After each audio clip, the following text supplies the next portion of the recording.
A few nights ago, while I was preparing to go to bed, I got the news on Twitter about Paris, and that Paris was burning. People were being killed. Bombs had gone off.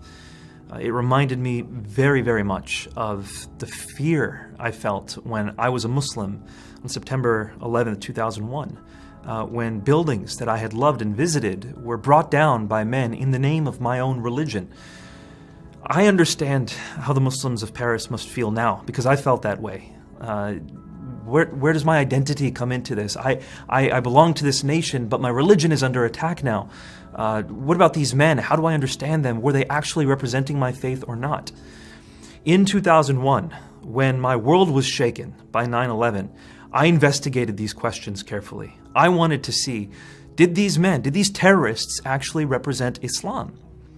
The fact of the matter is, they were following Muhammad quite literally. Muhammad has said words like he has come to bring terror. He tells people to use terror. He says, I will expel the Jews and Christians from the Arabian Peninsula and not leave any except Muslims. He says that I will fight against people until they testify the Shahada, and only then will their persons and property be safe from me. These are found in Sahih Bukhari and Sahih Muslim, by the way. So Muhammad most certainly did say these kinds of things, which ISIS is today using in order to justify what they do. Are they Muslims? Yes. They believe what they're doing goes back to Islam and to Muhammad, and I would say that they're right. But that doesn't mean that the Muslims of France believe that. That doesn't mean that I did when 9/11 happened. No, the Muslims are generally loving, peaceful people. And so, as a Christian now, I have to say, let's respond as Christ would respond. Let's respond with love for the innocents, whether they're Christian, whether they're French atheists, whether they're Muslim, it doesn't matter. Those who are innocent and have been harmed by this tragedy, we should love them, we should pray for them, we should come alongside them and figure out how we can help. But let's not ignore the truth either.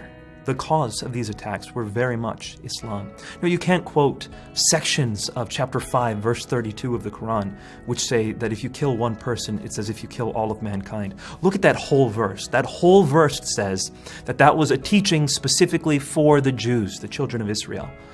And we find that in the Babylonian Talmud, Tractate Sanhedrin 37a.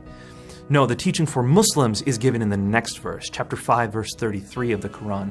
If anyone strives to create mischief in the land against Allah or His Prophet, crucify him, or kill him, or cut off his hands and feet, or exile him. That's what is taught for those who challenge Islam in the Quran.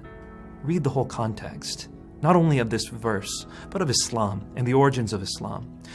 My honest belief is if we love and search for truth, then and only then will we start finding a way to end these kinds of attacks. If we ignore the truth, they'll just keep happening. So let's love people, let's love the truth, let's pursue it, and let's ask God to mend hearts in this time and for truth to be made known so that these attacks will not happen again in the future.